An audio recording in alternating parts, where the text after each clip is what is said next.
Ang hirap paglakad. As in, kapal ng snow.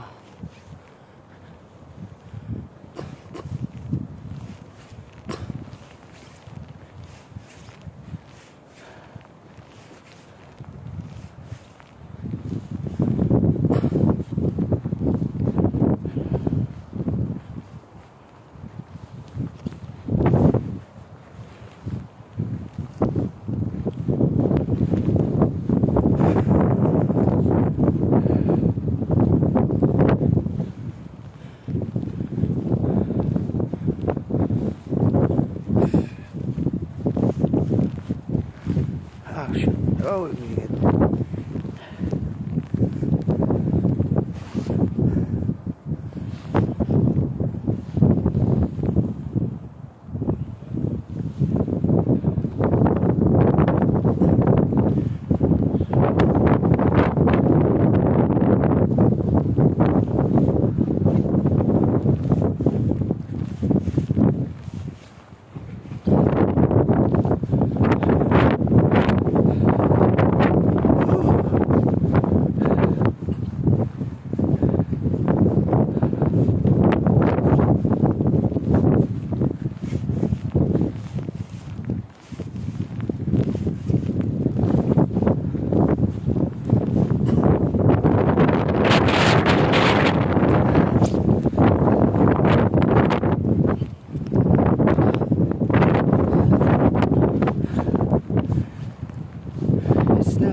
So, yun yung hotel namin doon.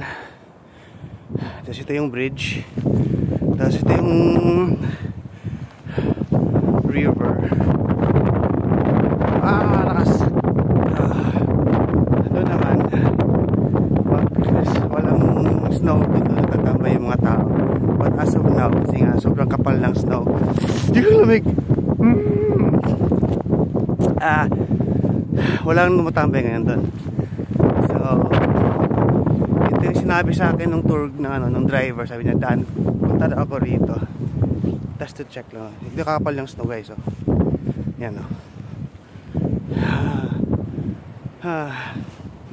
So mga naka-experience ng snow dyan, pasensyahan nyo na. First time. I guess alam nyo na akong aray. As in,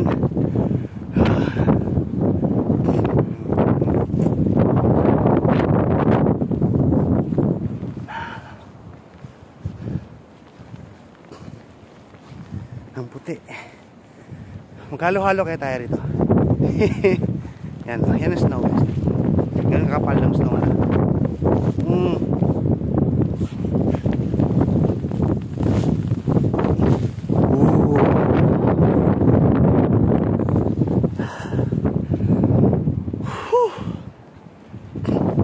Yan, si kuya nag-aalakad.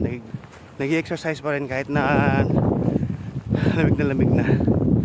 Yung kamay ko, as in, super. So, sa gusto pumunta rito, mag-swimming tayo dyan, no? Kaya natin mag-swimming. Grabe.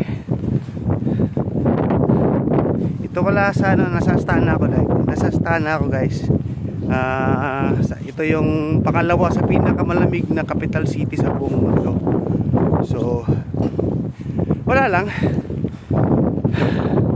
May promo kasi, mura lang.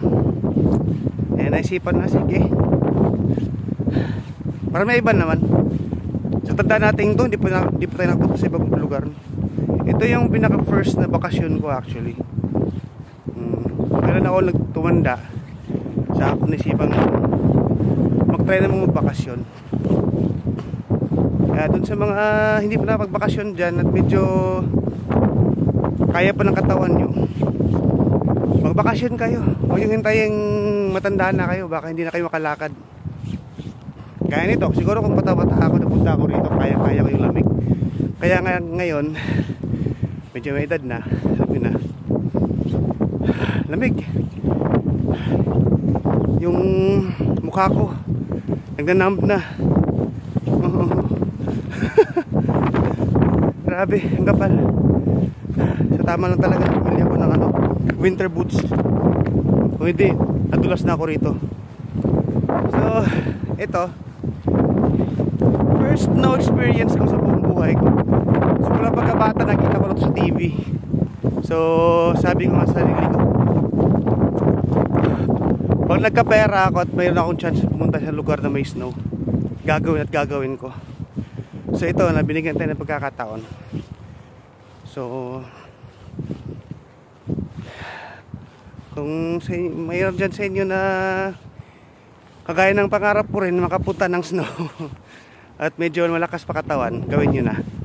Huwag nyo hintayin tumanda kayo, hindi nyo na magagawa yun. Sige po. At saka sige, one last view o basta na. Siyempre ito muna.